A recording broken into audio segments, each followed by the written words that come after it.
வாங்க போகலாம். ஒன்றும் இல்லை, நம்மலாம் வயசானவங்களுக்கு 20 ரூபாய் தான் பஸ்ஸில் டிக்கெட்டு.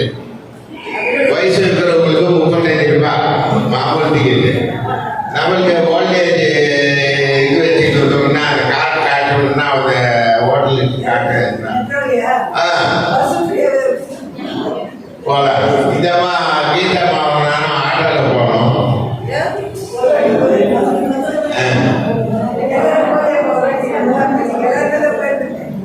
போயிருந்தோம். இந்த வாசு ரொம்ப பக்தியோட வராப்பி. மாதம் மாதம் வராப்பி. எனக்கு கத்திக்கிறாரு, ஃபோன் பண்ணுறாப்பி. போகலாம். அந்த மோகன் வர்றாப்பி. அங்கே வரவங்களும் ஒரு குரூப் இருக்கிறாங்க. அங்கே நம்ம போனதுமே பாடல் நம்ம ஆரம்பிச்சோமே அவங்க ஒரு 20-10 பேர் சேர்ந்துடுறாங்க. இதை காட்டுறாரு பாருங்க, காட்டுறாரு பாருங்க, அவங்க காட்டணும்.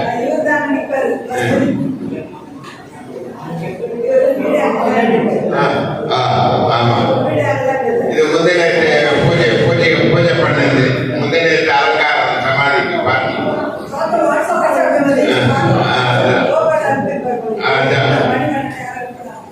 அப்படி செட்டிச்சாமியார் முறை ஒரு பக்கம் வளர்ந்துட்டு இருக்குது பாருங்க. இது அவர் செட்டிச்சாமியார் தமிழர். நம்ம சங்கத்தை ஆரம்பித்தவர், நம்ம சங்கத்தை எடுத்துன்னு வந்து வாழ்ந்தவர், நம்மளுக்கு குருநாதர், நம்மளுக்கு எல்லா அறிவும் சொன்னவர், வள்ளலாரை காட்டினவர், வள்ளலார் யார் என்பதை காட்டினவர் செட்டிசாமியார். இந்த சங்கத்துக்கு தன்பாகம் சங்கம் ஆரம்பிக்கிறதுக்கு காரணமாக இருந்தவர் செட்டிசாமியார். அந்த செட்டிசாமியாருக்கு பக்தி, அந்த செட்டிசாமியாரை நினைத்து வீட்டில் எல்லாம் பாடம் வச்சுக்கிறாங்க. கர்நாடகாவில் பாருங்க, அவர் தமிழ், கர்நாடகத்தில் அவர் பேர்ல இடம் மண்டேசாமி. மண்டேசாமி அது பிளாக் பேர். அது அடுத்த பேரு மண்டேசாமி தோட்டா. மண்டேசாமி தோட்டா கவர்மெண்ட்ல ரிஜிஸ்டர் அட்ரஸ் செய்யணும்னாக்கா நம்ம சங்கத்துக்கு மண்டேசாமி தோட்டா ஐடிஏ கிராஸ் 4 நம்பர். அவங்களுக்கு லெட்டர் போனீங்கன்னா போய் சேரும். நம்ம சமாதி கோயில் கட்டி இருக்கிறதுக்கு நம்பர் கவர்மெண்ட்ல மண்டேசாமி தோட்டா. அது 6 கிராஸ் இருக்குது. 6 கிராஸ் மண்டேசாமி தோட்டா. மண்டேசாமி தோட்டா 1 கிராஸ், மண்டேசாமி தோட்டா 2 கிராஸ், மண்டேசாமி தோட்டா 3 கிராஸ். அப்படி 6 கிராஸ் வருது பாருங்க அந்த ரோடு. அந்த ரோட்லயே கொஞ்சம் மேலே போனா இந்த விஷ்ணுவர்தன் சமாதி, அது பக்கம் ஜனந்தி இல்லைங்க. அப்புறமா அங்க ஒரு ஏதோ மணி அடிச்சுக்கிறாங்க, பெரிய மணி, ஆலை மணி. அது ஒரு வாட்டி அடிச்சோம்னா ஓம்காரம் கேது, நல்ல லைன். அங்க தோட்டத்துக்கு நம்ம சமாதிக்கு வரவங்க இதுக்கு எல்லாத்துக்கும் போயிட்டு போறாங்க. இதுக்கு எல்லாத்துக்கும் போயிட்டு போறாங்க. அந்த மாதிரி இடத்துல நல்லா அமைந்து தோட்டத்துல, மல்லிகைப்பூ தோட்டத்துல அவர் சமாதியாக அமைதியாக ஆனந்தமாக தியானித்து இருக்கிறார். நம்மளை பார்த்து கொண்டு இருக்கிறார். நாள் தவறாமல், மணி தவறாமல், நிமிடம் தவறாமல், வினாடி தவறாமல் நான் ஆரம்பித்த சன்மார்க்க சங்கம் எப்படி இருக்குது என்று பார்த்துட்டே வந்திருக்கிறார். நம்மளுக்கு எல்லாருக்கும் ஊக்கமும் உணர்ச்சியும் உண்மையும் கொடுத்தவர் செட்டிசாமியார். வள்ளல் பெருமான் வழியாக தியானத்தை பண்ணணும். வள்ளல் பெருமான் வழியாக தான் இறைவனை பார்க்க முடியும். இல்லைன்னாக்கா எத்தனையோ மந்திரமோ, தெரியாத மந்திரமோ, தெரிஞ்ச மந்திரங்கோ, சமஸ்கிருத மந்திரங்கோ, சமஸ்கிருதத்துக்கு ஊரமும் இல்லை, பேரும் இல்லை, அதுக்கு ஜாதியும் இல்லை, ஜனமும் இல்லை. யாருன்னா ஒருத்தர் எடுத்துட்டு அந்த தெரியாதவங்கிட்ட சொல்லிக்கிட்டு இருந்தாக்கா அவங்க பார்த்து சும்மா புரிய முடியாது. இது அப்படியெல்லாம் இல்லாத வள்ளல் பெருமான் தமிழிலேயே நல்ல சொல்லால, சாதாரண சொல்லால விளங்குற மாதிரி நம்மளுக்கு மந்திரத்தையும் வேண்டுதலையும், நம்ம இருக்க வேண்டிய நிலையையும், உண்ண வேண்டிய உணவுகளையும் எவ்வகையில் எப்படி இருக்கணும் என்றதை அவர் எடுத்து சொல்றார். அவர் மனம்தான் நல்லது என்று காட்டியவர், சொல்லியவர், பழகம் செய்தவர் செட்டி சாமியார். அந்த செட்டி சாமியாருடைய பொன்னான விழா என்று இந்த பொன்னான விழாவில் சேர்ந்தவர்கள்லாம் பொன்மனராகவே வாழ்வார்களே தவிர மரணவிழா பெருவாழ்வு வாழ்வார்கள். மரணம் என்பது இல்லை, மரணமே இல்லை. மரணம் எங்க இருக்கிறது? இல்லை. உயிருக்கு மரணம் இல்லை. உயிர் உருவத்தோட இருக்குது. திரிய அருவமா போகுது, இந்த உடல் தான் போகுது, ஆன்மா தனியா இருக்குது. திரிய உருவம் எடுத்து வருது. அப்படி இதலோக வாழ்க்கை வாழான்னா பரலோக வாழ்க்கை, தேவ கூட வாழ வாழ்க்கை. மரணம் எங்கிட்டே? மரணம் இல்லை. பரம் மரணம் இல்லாத பெருவாழ்வு வாழ்வதை வாழ்விப்பதை காட்டியவர் வள்ளல் பெருமான். அதுக்கு வழிகாட்டியவர் செட்டி சாமியார். இச்சங்கத்தின் குருநாதர் செட்டி சாமியார். இச்சங்கத்தின் தலைவர் செட்டி சாமியார். நம் உயிர் மூச்சு எல்லாம் செட்டி சாமியார். தெய்வமாக நின்றவர் வள்ளல் பெருமான். ஜோதியாக வழங்குகின்றவர் வள்ளல் பெருமான். அருள் ஜோதியவர். இவர் அருள் தலைவர், அருள் குருநாதர்.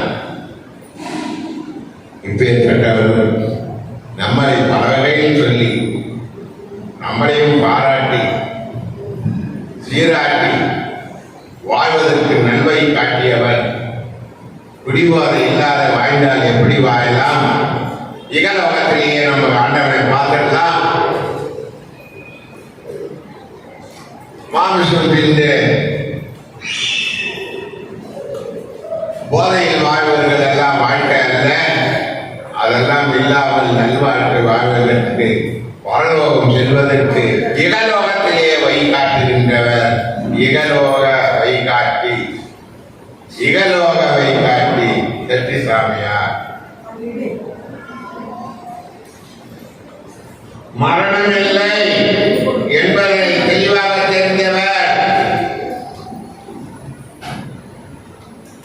ஏதோ ஒரு காரணத்தால் பாவ புண்ணிய இருந்தால் நோவை நொடியால் இந்த உயிர் போனாலும் இந்த தேகம் போகுமே தவிர இந்த உயிர் போவார். இந்த உயிர் தான் அருஜோதி, ஆன்மாதான் ஜோதி, ஆன்மாதான் ஆண்டவர். உருவெடுக்கும். இது பலம் இருந்து செத்தையாக கீழே விழுந்தால் அது இன்னொரு உயிரில் மலைக்கின்ற உருவம் பொதுவாக போய் மலைந்துவிடும், வளர்ந்துவிடும், நிகழ்ந்துவிடும். நாம் இகலோகத்திலே செய்யும் உண்மையான பக்தி, சத்தியமான பக்தி, சத்தியத்தை தவறாமல் இருந்தால் இகலோகத்திலிருந்தே பரலோகத்துக்கு செல்ல வழி. போகின்ற வழியெல்லாம் புண்ணிய வழியாக காட்டுகின்றவர். அந்த வழியை காட்டியவர் அருட்பிரகாச வள்ளல் பெருமான். அருட்பிரகாச வள்ளல் பெருமானை காட்டியவர் செட்டி சாமியார். இதேகம் கட்டுமானால் போகட்டுமே, உயிர் போவதில்லை. உயிருக்கும் தேகத்துக்கும் வித்தியாசம் தெரியாத வாய்ந்தவர்களோடு எப்படி வாழ்ந்து தெரிந்து வாழ்கின்றவர்களோடு வாழ்ந்தால் வாழ்க்கை. நாம் வேற, இந்த தேகம் வேற. இந்த தேகத்தில் இருக்கின்றது உயிர். அந்த உயிர் தான் ஆன்மா. அந்த உயிர் தான் அருட்பெரு ஜோதி. அந்த உயிரை நாமே நேர்முகமா பார்க்கலாம். தவத்தால் நாம் நெற்றி புருவ நடுவிலே, உச்சிக்கு கீழே, உள்நாட்டுக்கு மேலே, நெற்றி புருவ நடுவிலே ஜோதிபதி காண்கின்றது. அதை பார்க்க வேண்டும். அவன் தான் சன்மார்க்கி. அதை பார்த்து கொண்டே இருந்தால் நம்மிடம் எதுவும் அட்டாது, தீய சக்தி எல்லாம் வராது, தூர விலகி போய்விடும். அப்படி வாழ்ந்து கொண்டு பரலோகத்தை பார்ப்பது. இகலோகத்தில் இருந்து ஜோதியை பார்த்தால் பரலோகம். பரலோகத்துக்கு வாழ்க்கைக்கு உடன் வருகின்ற வருகின்றது நம்முடன் இருப்பது. அதுதான் இதெல்லாம் ஆன்மாவில் அருள் ஜோதிகள், உயிரெல்லாம் அருள் ஜோதிகள். இங்கே இத்தனை ஜோதிகள் அருட்பிரகாச பெருமான் சொல்லுவார், பாடுவார் பாடல். நெய் விளக்கு ஏற்றினால் ஆயிரம் ஆயிரம் கோடி ஏற்றுக, ஆயிரம் ஆயிரம் கோடி விளக்கு ஏற்றுக. நாமெல்லாம் ஆயிரம் ஆயிரம் கோடி விளக்கு, நெய் விளக்குகள், பரவிளக்கு, பரஜோதி, அருள் பெருஞ்சோதி, சிற்றம்பல ஜோதி. சித்த அம்பல ஜோதி தான் பரஜோதி. பரம் என்றால் சிற்றம்பலம், சிற்றம்பலம் என்றால் சிதம்பரம், சிதம்பரம் என்றால் சிற்றம்பலம், தில்லையப்பர் என்றால் நடராஜ பெருமான். ஆனந்த நடனத்தை காண்பிக்கிறார் நம் நெத்தி புறத்திலே. அதை நாம் பார்க்கவே செய்தவர் அருட்பிரகாசர். அந்த அருட்பிரகாசரை வணங்க செய்தவர் செட்டி சாமியார். இகலோகத்தை பரத்தை சுலபமாக பெற்றுக் கொள்வதற்கு அறிவும் ஆனந்தமும் நமக்கே தந்தவர், இன்ப உருவானவர்.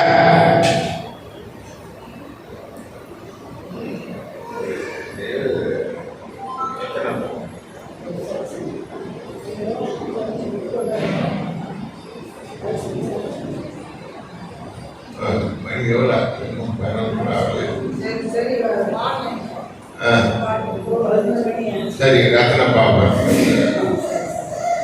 ரத்னப்பா ரத்தினம் என்றால் ரத்தினமே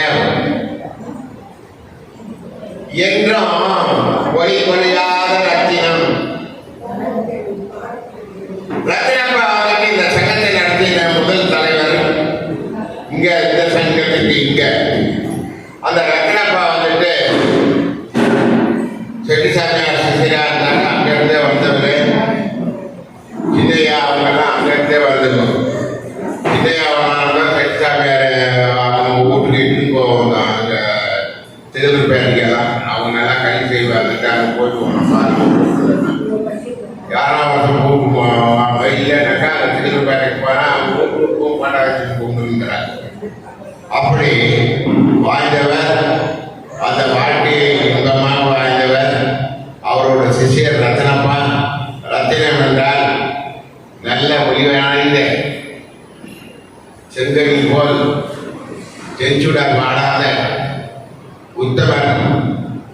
அவர் நல்ல தனவந்தன், விதி கண்டகன். அவர் வந்துட்டு தூங்குன்றான்ட்டு அவர் ஊரு தூங்குன்றதுக்கு நாங்கள் போயிருந்தோம். அவங்க பெண்கள் பிரசவத்துக்கு கஷ்டப்படுறாங்கன்ட்டு ஒரு ஏக்கர் இடம் ஆஸ்பத்திரி கட்டி கொடுத்துக்கிறாரு அவர் ஊரில் பிரசவத்துக்கு. அது சித்தூர் ஜில்லாவிலேயே நல்ல பேர் போன ஆஸ்பத்திரி. இன்னொரு ஏக்கரா படிக்கிறதுக்கு பசங்களுக்கு இன்னொரு ஏக்கரா ஸ்கூல் கட்டி கொடுத்துருக்கிறாரு. இது போல ஒரு சத்திரம் கட்டி கொடுத்துருக்கிறாரு. ஏழைகள்லாம் பணம் கட்டி திருமணம் செய்யாத பிரசவ அப்படியே ஃப்ரீயா திருமணம் செய்துக்கலாம் அந்த தூக்கொண்ட போருக்காரெல்லாம்னுட்டு அங்கே ஒரு ராமர் கோயிலை கட்டி அந்த ராமர் கோயில் பூஜை பண்ணுறதுக்கு ஒரு ஐயரை வச்சு அந்த ஐயருக்கு ஒரு ஊர் கட்டி கொடுத்துருக்கிறார். அந்த சித்தூர் ஜில்லாவில் அவருக்கு சிலை வைக்கணும் கூப்பிட்டு இருந்தாங்க. அந்த சிலை வைக்க போயிருந்தோம். போய் அவருக்கு சிலை வச்சு அகல் பாராயணம் பண்ணி அந்த ஊர் மந்திரி வந்திருந்தாங்க. வந்து திருப்புழா செய்தாங்க. அவர் போயிருந்தோம். நல்லா செய்தார். அவர் பிள்ளை பாக்கியம் இல்லாதவர். அவர் ஒரு பொண்ணை ஒரு பையனை வளர்த்து திருமணம் செய்து அவங்களுக்கும் ஒரு ஊர் கொடுத்துருக்கிறார். இங்கே நாகப்பட்டினத்திலே கொடுத்துக்கிறார். அவர் நல்ல புகழ் வாய்ந்தவர். எந்த எதிர்பார்ப்பும் இல்லாத எல்லா விழாவும் சொந்த காசுல செய்வார். கொடுக்குறவோ கொடுப்பாங்க, எல்லாரும் சேர்ந்து செய்யத்தான். அதே வாழ மாட்டார். யார் கொடுக்கலைன்னா அவர் எதிர்பார்க்க மாட்டார், அப்படியே செய்வார். அதே போலதான் ரத்னப்பா போலயே பரமேஸ்வரன் என்றவரும் ஒரு 17 வருஷம் தர்மசாலை விழாவை அவர் சொந்த காசுல நடத்தினார். சொந்த காசுல நடத்துவார். சாப்பாடுலேருந்து போறது வர்றதுலேருந்து எல்லாம் அவரும் அது போல செய்கிறவர். உத்தமருங்கம் நல்ல நல்ல உத்தமருங்கம் நல்ல ஞானிங்க இருந்த இடம் இது. சன்மானம் சங்கம்னா சாதாரண சங்கம் இல்லை, பெரிய பெரியங்கெல்லாம் இருந்த சங்கம். நல்ல தனவந்தர் சூது இல்லாதவங்க யார் எது தப்பு செய்தாலும் குற்றம் கண்டுபிடிச்சு அவங்களை தண்டிக்கணுமோ இல்லை, அவங்களுக்கு புத்தி கற்றுக் கொடுத்து நிலவரம் ஆகணும். அந்த மாதிரி சங்கம் இந்த சங்கம். தவறான வேண்டாக்கா அவனை கழிச்சு விடுறவங்க இல்லை, அவனை புத்திசாலியாக்கி நம்மோட சேர்த்து வாயத்துக்கு வைத்து இருக்கும். அதுபோல நல்ல நல்லவங்க ரத்னப்பா அவங்கெல்லாம். ரத்னப்பாவை பற்றி இன்னும் நிறைய சொல்லலாம். இன்னும் செட்டிசாமியார் வாழ்க்கை வரலாறுன்னு ஒன்றும் தொடங்கவே இல்லை, நிறைய இருக்குது. ஆகையினால அவர் புகையை மட்டும் சொல்லிக்கிட்டு வந்தோம். அதனால செட்டிசாமியார் படம் நான் எல்லா ஆண்டும் வழியாக பண்ணுறேன். இந்த ஆண்டும் பண்ணாமல் இருக்கிறேன். கோபாலசாமி எல்லாம் அவங்களுக்கு கொடுப்பாரு. அதெல்லாம் வாங்கிக்கிட்டு வீட்டில் வச்சு வணங்குங்க. மேலே மேலே உங்களுக்கு பெருநன்மையை கிடைக்குமே தவிர திருநன்மை கிடைக்காது. கொடுத்துவாப்பா.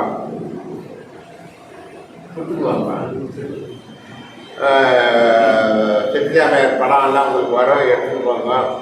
இது போல் நிறைய சொல்ல வேண்டியது இருக்குது. இன்னும் அவர் பழக்க வழக்கங்கள்லாம் அவர் கூட எல்லாம் போவேன். நான் கை பிடிக்கிறது. நான் சின்ன பையனாக இருக்கும்போது என்னை எல்லாம் தூக்கி வளர்த்தவர். வீடு ரோடுக்கு வந்துடுவேன். எனக்கு சங்கத்தில் விட்டுட்டு போயிடுவாங்க ஆயா. அம்மா கடை வச்சிருப்பாங்க. அம்மா கடையிலே இருந்துருவாங்க, சங்கத்துக்கு கூட வரமாட்டாங்க. அப்பாவும் மாமாவும் தான் வருவாங்க. எங்கள் அம்மாவுக்கு அண்ணன் வருவார் சங்கத்துக்கு, எங்கள் அப்பா வருவார், எங்கள் சித்தி வரும், எங்கள் அம்மா வரமாட்டாங்க. அவங்களுக்கு கடை வியாபாரமே பெரிய வியாபாரம். ஹாஸ்பிட்டலே கடை, உள்ள ஊர், அப்படி இருந்து வாழ்ந்தோம். அதனால் நான் சங்கத்திலேயே வாழ்ந்தவன். சங்கத்திலே செட்டிசாமியார் கை பிடிச்சிக்கினே போவேன் வருவேன். செட்டிசாமியார் எங்கே போனாலும் பின்னால் வந்துன்னு இருப்பேன். அவர் பெரிய ஆவா அவர் முன்ன போவார், நான் பின்னால் வந்துன்னு இருப்பேன். பின்னால் நான் அப்புறமா இன்னும் கொஞ்சம் பெரியவனா இருந்தும் நான் இவர்கிட்ட பேசிக்கினேன் போவோம். அவர் முன்ன போவார். அப்படி போய்க்கின்னு வந்துக்கிட்டே இருந்தோம். செட்டிசாமியாரோட நல்ல பழக்கம் நல்லா இருந்தேன். ஒரு நாள் தவறாத சங்கத்திலே படுப்போம். செட்டிசாமியார் அவர் தரையில் படுப்பார், எங்களுக்கு படுக்க போட்டு விடுவார், வாயில் படுக்க வைப்பார். அப்பேற்பட்ட உத்தமர். அந்த சங்கம் அங்கேருந்து பெரியத்துக்கு காரணமாக இருந்ததெல்லாம் விஷயம்லாம் சொல்கிறேன். ஒரு நேரம் அதிகமாக ஆச்சு, இன்னும் சங்கீத கச்சேரிக்கு நேரம் ஆச்சுன்னு சொல்லியிருக்காங்க சங்கம். அதையும் நம்ம மதிக்கணும். ஐயாவின் அருண்பாடல் எல்லாமே உபதேச பாடல். நம்மளுக்கு அறிவு பழகை இல்லை, அது முக்கியமாக கேட்கணும். ஆகையால என்னை இதுவரையிலும் சங்கத்தார் இதை சொல்ல கூப்பிட்டு பேச அனுமதித்து எல்லாம் அமைதியாக கேட்டதற்கும் சங்கத்தார் எல்லாருக்கும் உங்கள் பொற்பாதம் கமலத்தை வணங்கி விடைபெறுகிறேன். வந்தனம் வந்தனம் வந்தனம்.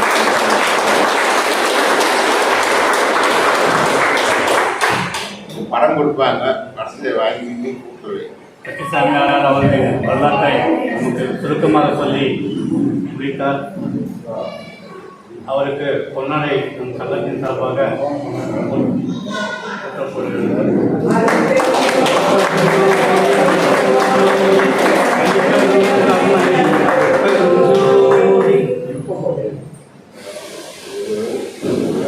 இன்னும் சில நேரங்கள் மின்சாரம் தடைப்பட்டுள்ளது.